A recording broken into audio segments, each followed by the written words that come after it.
Hi, ako po si KJ Priolo, ang DTF operator ng SMCDO.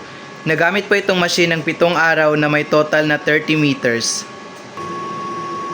Ito po ang printer head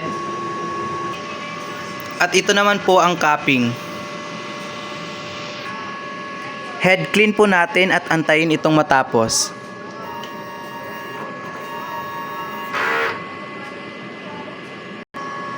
Punasan ang wiper after ma-head clean.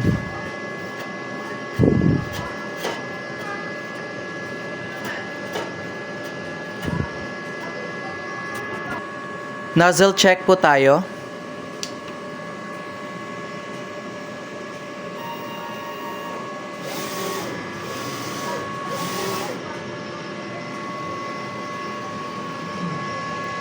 Maayos naman po ang nozzle.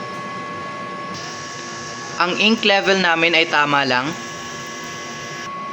Kakadispose lang ng waste tank kaninang umaga. Yung ground wire.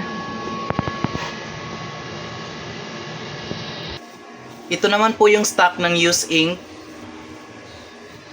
at saka unused ink. Unused powder at saka unused na film. Ito naman po yung records ng mga nagamit na ink sa white, magenta, sa yellow, sa black, at sa cyan. Ito naman po yung sa powder at yung sa film. Ito naman po yung daily output